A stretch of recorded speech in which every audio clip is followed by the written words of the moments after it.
ስለ ዓለም ዋንጫና ባርሴሎና የተጠየቀው ሊዮኔል መሲ ከዓለም ዋንጫ በኋላ ራሴን ከባርሴሎና ውጭ ለየትኛውም የአውሮፓ ቡድን ሲጫወት ማየት አልቻልኩም።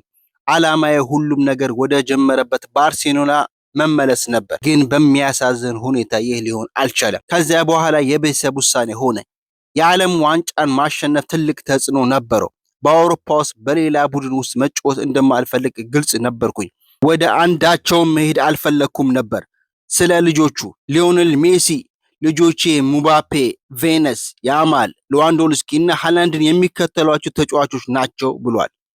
ስለ ጋርዲዮላ ደግሞ ሲመልስ ፔፔ ጋርዲዮላ ከሌላ ዓለም ነው። እሱ የተለየ ነው። ማንም የማያቸውን ነገሮች ይመለከታል። እሱ እግር ኳስን ለውጧል። ሁሉም እኛን ለመምሰል ሞከረ። ነገር ግን ሰዎች እንደ ባርሴሎና ለመጫወት ስለሞከሩ በተወሰነ መልኩ እግር ኳስ ተጎድቷል። እኛ ግን ልዩ ቡድን ነበርን። አማካይ ክፍሉ ዣቪ፣ ቡስኬት እና ኢኔስታ፣ ሁሉም ነገር በተጫዋቾችና በአሰልጣኙ መካከል ፍጹም ነበረ። ስለ ዋንጫዎች ሲመልስ የዓለም ዋንጫ እና ሁሉም ዋንጫዎች እና ሽልማቶች ባርሴሎና ውስጥ ናቸው ብሏል። በሻሸመኔ ከተማ የበርበሬ ምርትን ከባዕድ ነገር ሲቀላቅል የነበረ ተቋም በጥቆማ ተያዘ።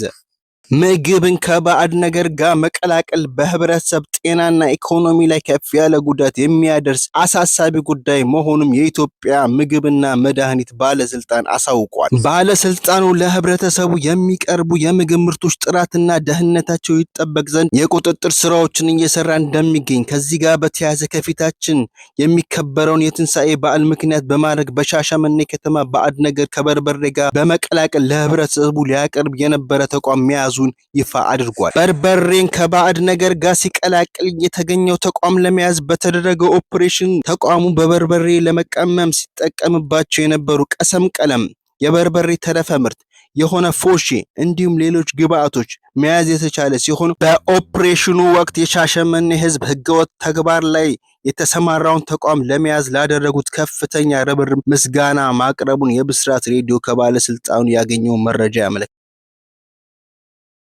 የኮሪደር ልማት ጉዳት ያደረሱ ከብቶች ተቀጡ።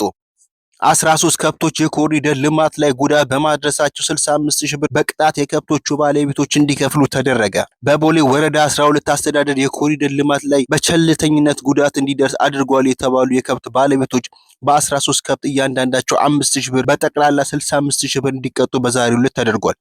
የወረዳው ደንብ ማስከበር ጽሕፈት ቤት ማህበረሰቡ ከመሰል ድርጊት እንዲቆጠብ አሳስቧል።